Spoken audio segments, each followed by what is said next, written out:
चलो, तो क्वेश्चंस दिया था। पहला क्वेश्चन ये है कि अपना चेक करना है नंबर 5 का मल्टीपल है कि नहीं। तो अपन ने एक ए वैल्यू स्कैन करवाई, मान लो उसमें अपन ने 25 दिया और एंटर करा, तो यस वैल्यू आ गई होगी, 25 5 का मल्टीपल है। ठीक, इसका एक बार कोड देख लो सर। अपन ने पहले ए वैल्यू ली, उसको स्कैन करवाया और फिर ए मॉड्यूलस 5 करा है, तो ये जीरो, ये जीरो के बराबर आता है तो यानी मल्टीपल है, यस कर दें। और यदि नहीं आता है तो नो कर देंगे। ठीक, ये कोड सब अपनी कॉपी में एज इट इज लिख देंगे और इसका आउटपुट भी लिख देंगे। यार मल्टीपल क्या होता है ये समझा दिया क्या? हमें मल्टीपल तो भैया, ये तो भैया मैथ का टॉपिक है ना, ये तो पांचवी छठी का, इसमें मैं क्या समझाऊं। अब तो मैं शिव सर से आके पूछूंगा क्या? अरे यार, कोई भी नंबर यदि उस वो नंबर के टेबल में आता है तो वो उसका मल्टीपल होता है। जैसे अगर 12 6 का मल्टीपल है ना, उसका टेबल में यदि वो नंबर आता है तो उसका मल्टीपल।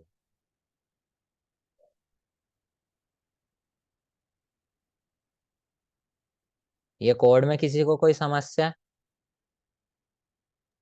विपिन, ये कॉलन अपन ने लगाया है।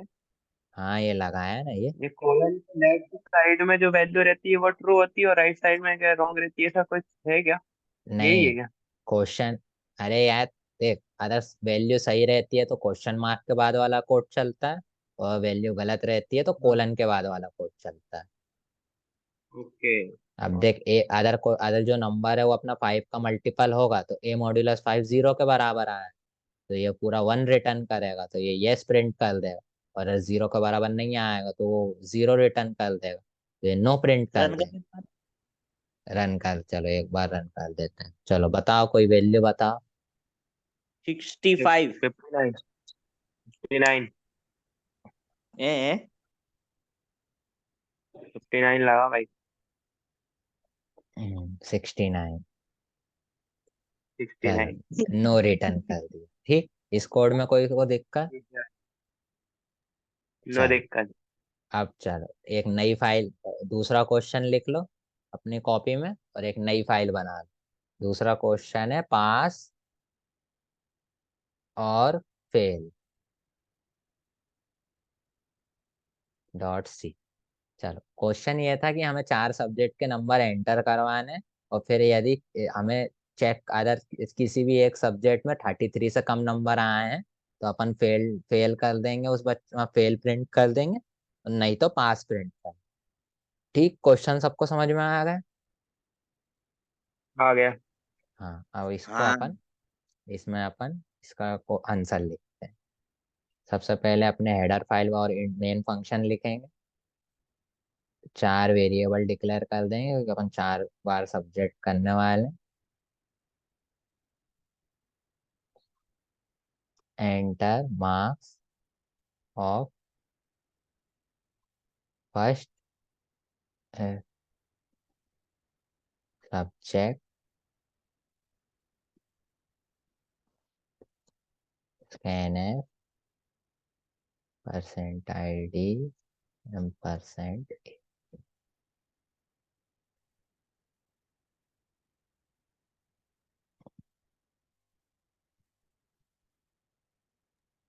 विपिन, ये कॉपी करके प्रिंट करने का एक बार हमें बता देना shortcut. Copy, control C, control V. और एडिट खुद से करना पड़ता है? एडिट तो खुद से ही करना पड़ता है। अब वो तो देख, तू कोड लिखता जाए, तू लैपटॉप में कोड लिखेगा अपने आप, तेरी धीरे धीरे स्पीड तेज हो जाएगी, तेरे को पता चल जाएगा ना कि कौन सा कोड कहाँ पे आना है। तो वो अपने वो तो प्रैक्टिस से तू कोड बहुत, इसलिए मैं बोलता हूँ पहले कॉपी में लिख एक बार, फिर मैंने तेरे कंप्यूटर में वो कंपाइलर इंस्टॉल कर दिया ना, उसमें रन करके देख लिया कर सारे कोड। ठीक, ठीक, उसमें सी तो चल रहा है लेकिन सी प्लस प्लस अभी नहीं चल रहा है। नहीं, C plus plus CPP dot CPP करके सेव कर, फाइल को चल जाए।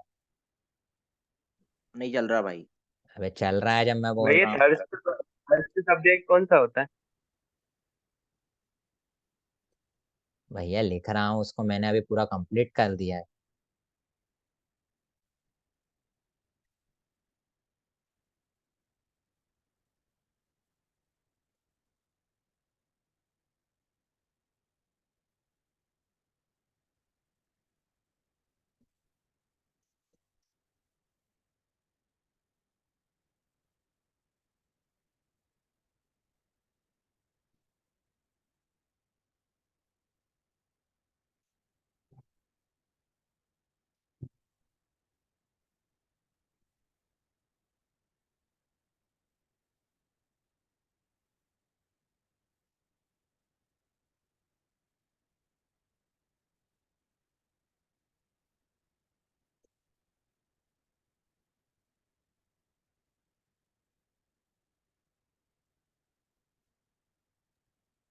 विपिन डी वाले में 2 बार क्यों ग्रेटर देन का साइन लगाया है?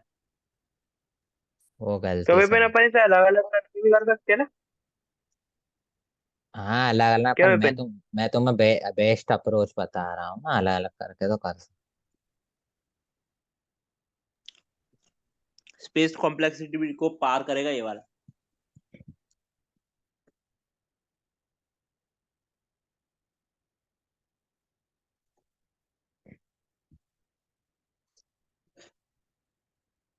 चलो चलो, क्वेश्चन है अपना, write a program to enter four सब marks of four subject from the user and check if any number of marks of subject is less than 33, print fail, otherwise pass। ठीक। अब देखो ये प्रोग्राम वर्क कैसे करेगा। अब मान लो मैंने सारे नंबर 33 के ऊपर दिए, ठीक। तो ए इज लेस देन 33, 1 रिटर्न करेगा, ठीक है। बी इज लेस देन 33 भी 1 रिटर्न करेगा। सी इज लेस देन 33 भी 1 रिटर्न कर, मतलब 0 रिटर्न करेगा, सॉरी सॉरी। हाँ, ये 0 रिटर्न करेगा, ये भी 0 रिटर्न अगर करेगा। ए लेस देन 33 है तो है। हाँ, ये भी 0 रिटर्न करेगा, ठीक। अगर मैंने सारे नंबर 33 के ऊपर दिए तो, ठीक।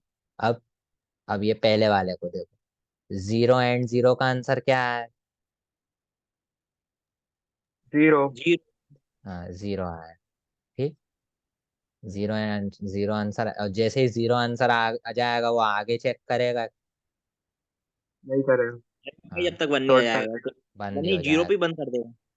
हाँ वैसे तो यहीं पे 0 पे 1 कर देगा, पर मैं ये जैसे ए इज लेस देन 33, जैसे ही 0 आएगा वो यहीं पे प्रिंट कर देगा बस। ठीक। तो जैसे यहाँ पे 0 आ गया पूरी वैल्यू, तो वो कॉलन के बाद के कोड को चला देगा, ठीक।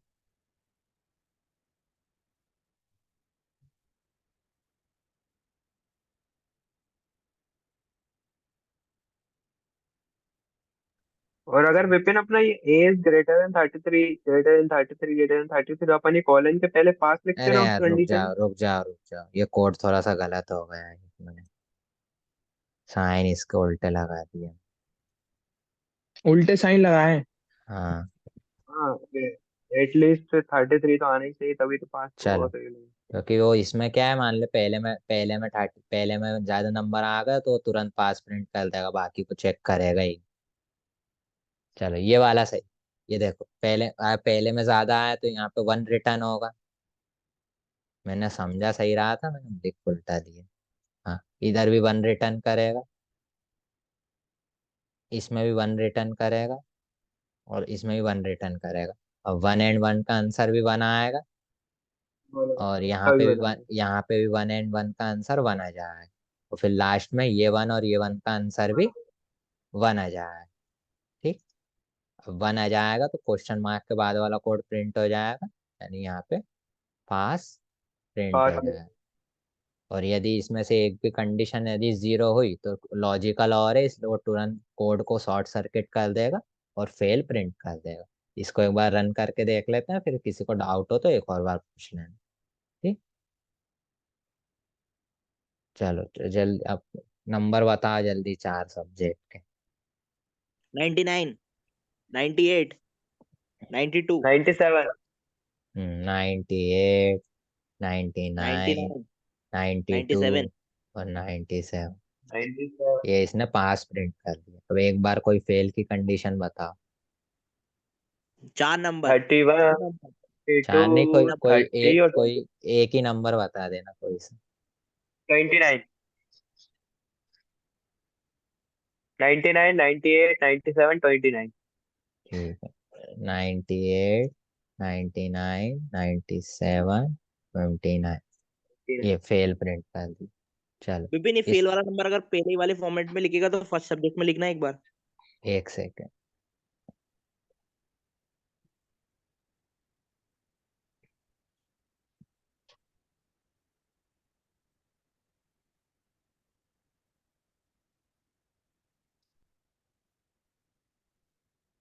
Twenty three 33, 44, 55 fail. ठीक। हाँ, यहाँ पे अब शॉर्ट देखो, सर्किट हो गया ना।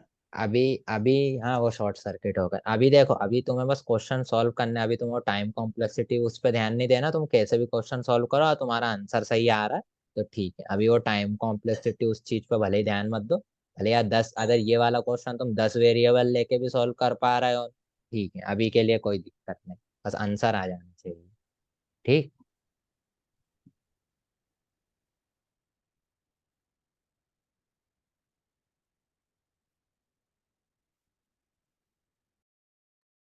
ठीक।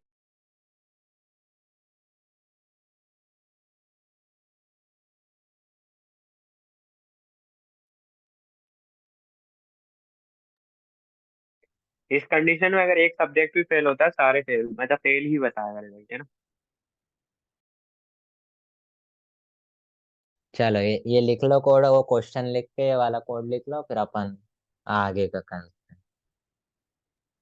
लिख लिया भाई। चलो, इस वाले कोड में किसी को कोई डाउट?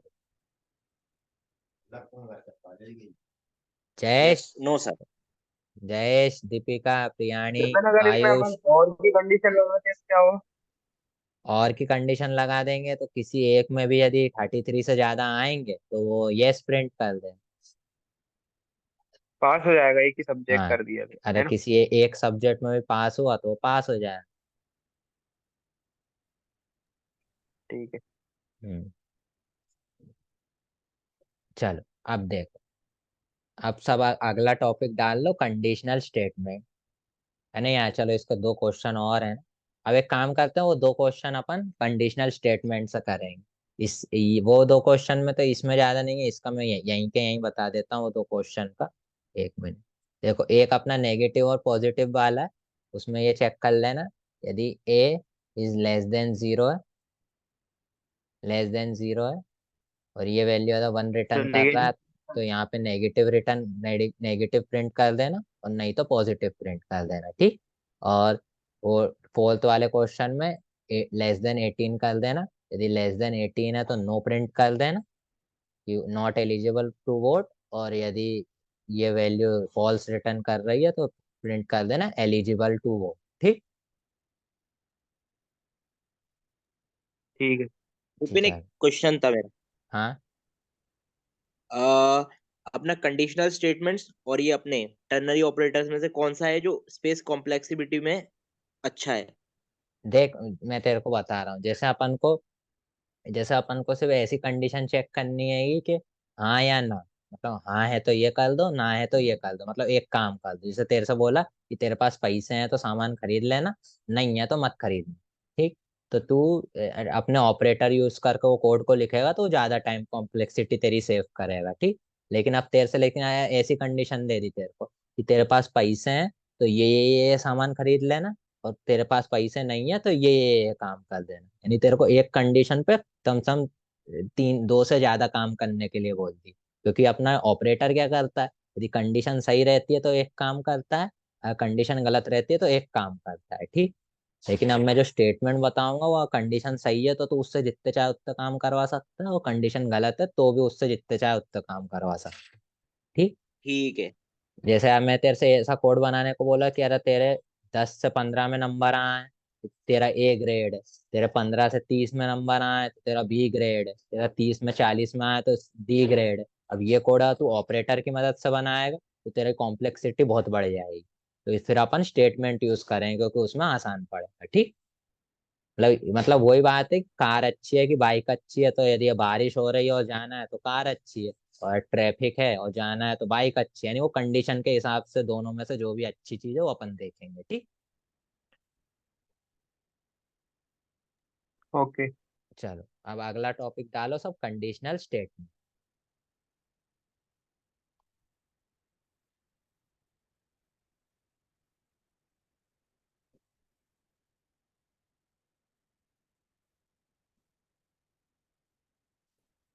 इसकी फाइल बनाने की जरूरत नहीं है, ये तो मैं बस समझाने के लिए फाइल बना रहा हूँ कंप्यूटर में। तो बाकी जो अगला करवाऊंगा उसकी बनाना। ठीक। अब ये देखो, इसको सेव कर। चलो, हाँ, तो कंडीशनल स्टेटमेंट में सबसे पहले अभी कुछ मत लिखो, अभी जो मैं बता रहा हूँ बस वो लिखो। देखो, लिखो मत, समझो। जो अपना कंडीशनल ऑपरेटर था वो यदि अगर ट्रू वैल्यू रहती थी तो एक टास्क करते थे, और फॉल्स वैल्यू रहती थी तो एक टास्क करते थे, ठीक। अब यदि अपन को ऐसा है कि ट्रू वैल्यू है तो ये 3 4 अपन को टास्क करवाने, और फॉल्स वैल्यू है तो 3 4 टास्क करवाने, ऐसा तो अपन को कंडीशनल स्टेटमेंट यूज करने पड़ते हैं। कंडीशनल स्टेटमेंट में आते हैं इफ एल्स, ठीक।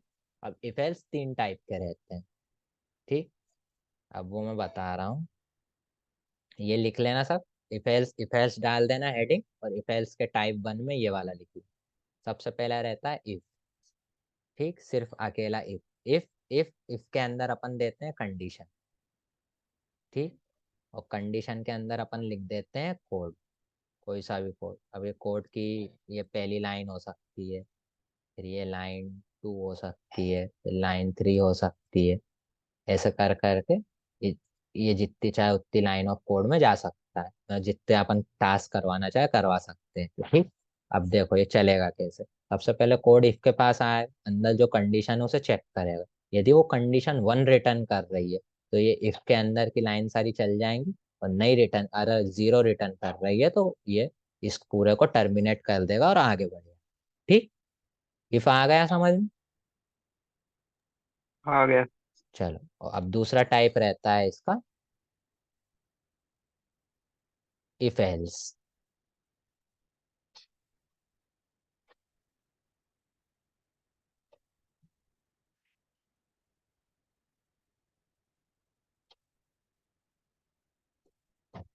ठीक। ऊपर वाला लिख लिया सबने, ये इफ वाला। अब इफ एल्स डाल के लिखो। इफ एक कंडीशन दी तुमने, और कंडीशन यदि सही रहेगी तो ये कर्ली ब्रेस के अंदर वाला कोड चल जाए जितने भी लाइन का लिखा है तुमने, और यदि गलत रही तो ये एल्स वाला कोड चल जाए, ठीक। अब एल्स में भी कितने भी लाइन ऑफ कोड हो सकता है, ठीक। ये इंग्लिश के इफ एल्स जैसा ही है कि अगर इफ तुम्हारे पास इफ या फिर एल्स, यानी या तो ये काम कर दो और ये नहीं हो रहा है तो फिर ये काम कर दो, ठीक। अब देखो, इफ एल्स के कुछ रूल्स रहते हैं वो याद रखो। जो इफ है वो बिना एल्स के भी अपन यूज कर सकते हैं, यानी जैसे अपन को चेक करने को बोला कि 1 से 100 तक गिनती गिनो, अगर 5 गिनती आ रही है तो उसको हटा देना। यानी तुमने सिर्फ एक कंडीशन दे दी कि 5 गिनती आ रही तो हटा देना, नहीं आ रही तो क्या करना है तुमने ये नहीं बताया है। यानी इफ बिना एल्स के चल सकता है, जैसे अपन ये पहला वाला करा था। इफ बिना एल्स के यूज कर सकते हैं, लेकिन अगर एल्स अपन को यूज करना है तो एल्स के लिए इफ होना ही चाहिए। यानी बिना इफ के तुम एल्स यूज नहीं कर सकते। जैसे मानो मैं अभी तुम क्लास में बैठे हो, और मैंने बोल दिया कि तू क्लास से बाहर निकल जा। यानी मैंने डायरेक्ट ऐसा बोल दिया तू क्लास से बाहर निकल जा, मैंने पहले ऐसा नहीं बोला कि भाई तू ऐसी हरकत कर रहा है तो तू क्लास से बाहर निकल जा, है ना। वैसे ही मतलब डायरेक्ट तुम एल्स ऐसा ही बोलोगे तो अजीब लगेगा। वैसे कोडिंग में तुम डायरेक्ट एल्स कंडीशन लगा दोगे तो वो अजीब लगेगा कि भैया एल्स मतलब किसका एल्स, मतलब तो एल्स क्यों चला रहा है, पहले इफ तो दे कुछ, तो वो ऐसा एरर दे देगा। तो यार ऐसा तुम बिना इफ के एल्स यूज करोगे तो एक एरर वो देता है, एल्स विदाउट इफ, ठीक। तो एल्स के दो नियम लिख लेना। पहला इफ मतलब इफ एल्स के दो नियम लिख लेना। इफ बिना एल्स के भी चल सकता है, पर एल्स को चलने के लिए इफ जरूरी रहता है, ठीक। और दूसरी कंडीशन ये है कि इफ के कॉलम के इफ की जो भी कर्ली ब्रेस है, मतलब इफ की जो भी ये रेंज, ये क्या बोलते हैं, इफ का जो भी स्कोप है उसके खत्म होने के तुरंत बाद ही एल्स चालू हो जाना चाहिए। ऐसा नहीं कि तुमने इफ का स्कोप खत्म कर दिया, यहाँ कुछ भी तुमने लिख दिया 2 3 लाइन ऑफ कोड और फिर तुम एल्स लिख रहा है, ऐसा नहीं। इफ का स्कोप जैसे ही खत्म हुआ तुरंत एल्स आ जाना चाहिए, ठीक। ये दो नियम लिख लो।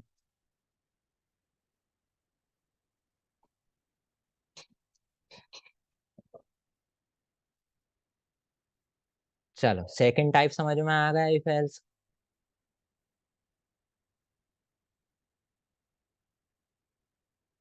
बोलो, हाँ ना बोलो। हाँ। हाँ ये- हाँ। अब तीसरा और लास्ट टाइप रहता है इफ एल्स लैडर, ठीक।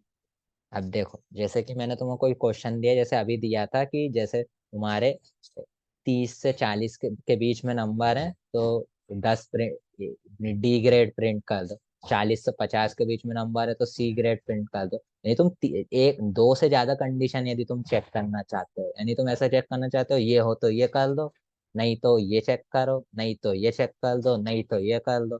जैसे घर पे कि या तो तुम दाल बना दो, या फिर चावल बना दो, या फिर बाटी बना दो, यानी तुम 3 चार ऑप्शन दे देते हो, 3 4 कंडीशन दे देते हो। ऐसा तुम्हें कोड लिखना है तो उसके लिए अपन इफ एल्स लैडर यूज करते हैं। तो सबसे पहले अपन इफ लिखेंगे, उसमें कंडीशन डाल देंगे, और जो भी अपना लाइन ऑफ कोड है वो इधर लिख देंगे। फिर एक एल्स लिखेंगे, और अपन को वापस कंडीशन चेक करनी, तो एल्स में तो अपन डायरेक्ट कंडीशन दे नहीं सकते, तो अपन वापस इफ लिखेंगे। एल, और याद रखना है बीच में अपन एक स्पेस देंगे, ठीक। एल्स स्पेस इफ लिखेंगे, यहाँ पे भी एक कंडीशन डाल देंगे, और फिर अगर वो सही रहेगी तो वो इसका कोड चल जाए। तो फिर ऐसा करके अपन एल सेफ कितनी बार लिख सकते हैं, तो सबसे लास्ट में अपन चाहे चाहे तो एल्स भी लिख, सबसे लास्ट में चाहे तो एल्स लिख सकते हैं, नहीं लिखे तो भी कोड चल जाएगा, क्योंकि जो मान लो लास्ट वाला इफ रहेगा उसको तो एल्स की जरूरत है नहीं, क्योंकि अपन ने पहले ही रूल लिखा कि इफ को एल्स की जरूरत नहीं रहती चलने के लिए, ठीक। एल शिफ्ट लैडर समझ में आएगा, इसका अपन क्वेश्चन करेंगे तो और अच्छे से समझ में आएगा, बस इंट्रोडक्शन समझ में आएगा कि क्या किस काम के लिए रहता है। ये एल शिफ्ट की कंडीशन का लास्ट का बता रहे, ये एल्स अकेले लास्ट देख, में बोलेगा। ये सबसे लास्ट एल शिफ्ट लैडर ऐसी चलती जाएगी, ठीक। अगर सारी कंडीशन फॉल्स हो जाएंगी तो तू चाहेगा कि लास्ट वाली कंडीशन चल जाए, नहीं एल्स चल जाए, लेकिन अगर तू लास्ट का एल्स नहीं लेगा तो भी तेरा कोड चल जाए, क्योंकि सबसे लास्ट में तू कंडीशन जो भी देगा वो इफ में रहेगी। तो अपन ने पहले ही रूल लिखा है कि इफ को चलने के लिए एल्स की जरूरत नहीं रहती, तो ये लास्ट वाला इफ बिना इसके एल्स के भी चल जाए। यानी यार तू लास्ट में एल्स लिख देता तो भी ठीक है, नहीं भी लिखता तो भी तेरा कोड तो चल ही जाए, कोई एरर नहीं थे, ठीक है। ठीक। अभी बस चलो ये तीनों टाइप लिख लो अपनी कॉपी में, और मैं जब तक नई मीटिंग बनाता हूँ उसमें समझ जाओ, ठीक। ओके।